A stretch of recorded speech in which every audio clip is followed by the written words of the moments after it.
എല്ലാം അടിക്കി വെച്ചോടി കടയിൽ മേടിച്ച സാധനമല്ലേ. തങ്കമ്മ എന്തി എന്താ പരിപാടി? ഹലോ എന്താ പരിപാടി? ഞാനിവിടെ എന്തുവാ നമ്മുടെ അടുക്കളയില്ലേ അവിടെ അച്ഛൻ ഇങ്ങനെ പറഞ്ഞിട്ടുണ്ടായിരുന്നു ഒരു പെയിന്റ് പടം വരച്ചിട്ട് അതോടെ വെക്കണമെന്ന്. അതിന് ഞാൻ പടം വരച്ചോണ്ടിരിക്കുക.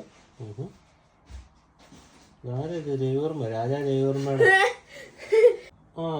അതല്ല ഇച്ചിരൂടെ ബ്രൈറ്റ് വരണം, ലൈറ്റ് വരണം. പക്ഷെ വൈറ്റ് ചേർത്താന്ന് തോന്നുന്നു. എനിക്കറിയത്തില്ലേ. വൈറ്റ് ചേർത്താ ലൈറ്റ് ആയിട്ട് വരും. കുറച്ചുകൂടെ റെഡ് ആഡ് ഒന്നുകൂടെ ഡാർക്ക് ആകത്തില്ലേ? അല്ല, റെഡ് ആഡ് ചെയ്യുമ്പോൾ നമ്മുടെ പിങ്കിഷ് ആയിട്ട് വരും. ഈ കളർ അങ്ങനെ. എനിക്കറിയത്തില്ല കുഞ്ഞിന്. എനിക്ക് പടം വരയ്ക്ക് യാതൊരു കഴിവില്ലാത്ത ആളാണ്. ആര് പറഞ്ഞു? അച്ഛൻ ബസ്സിന്റെ ആണെന്ന് വിളിച്ചാൽ കൊണ്ടക്കിരിപ്പുണ്ടല്ലോ, അത് വലിയ രസമുണ്ട്. ഈ കളറാണോ? ഞാൻ ആദ്യം ഗ്രീൻ കളറ് ഗ്രേപ്സിന് അടിച്ചേ, പക്ഷെ അത് എന്തോ വന്നപ്പോ ഒരു ഇതില്ല. അപ്പൊ ഞാൻ ഒരു ബ്രൈറ്റ് ആയിട്ടുള്ള പർപ്പിൾ അടിക്കാന്ന് വിചാരിച്ചു.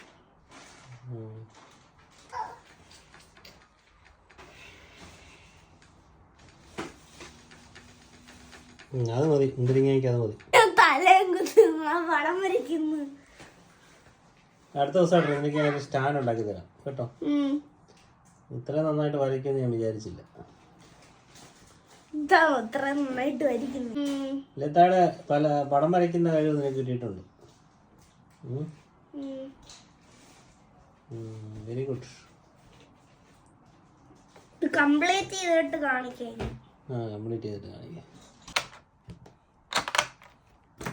ഫ്രണ്ട്സ്, ഇവിടെ ഞങ്ങൾ പഴം വരച്ചോണ്ടിരിക്കുമ്പോഴാണ് ഈ കിടക്കുന്നത്. എന്റെ പെയിൻ ബ്രഷ് എല്ലായിടത്തും പുറത്ത് കളഞ്ഞു. ഞാൻ കൊണ്ട് തോറ്റലോടാ. അതെല്ലാം പെറുക്കി തരുന്നില്ല, നീ അതിനെ തട്ടിപ്പറിക്കാതെ. അച്ഛാ, ഞാൻ വരച്ചു കഴിഞ്ഞു. കാണിച്ചേ. ഫ്രണ്ട്സ്, ഇത് നിങ്ങൾ കണ്ടു കഴിയുമ്പോൾ 10 out of 10 എത്ര മാർക്ക് തരുമെന്ന് പറയണം. ഓക്കെ, 1 2 3. അടിപൊളിയായി. ഇത് ഞാൻ ചെറിയൊരു ഗൂഗിളിൽ നിന്ന് കണ്ടുപിടിച്ച ഒരു ഫോട്ടോ ആണ്, പക്ഷെ ഞാൻ ഒന്നുകൂടെ ഡിഫറെന്റ് ആക്കി വരച്ചതാണ്. ഞാൻ അടിയിൽ ഇങ്ങനെ പാറ്റേൺ ഒക്കെ ഫിക്സ് ചെയ്ത് കൊടുക്കച്ചായി.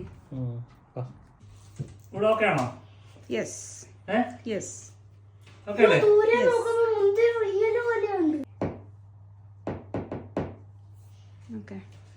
ഫ്രണ്ട്സ്, അച്ഛൻ ഹാങ് ചെയ്തു. താഴെ കിടക്കൂ.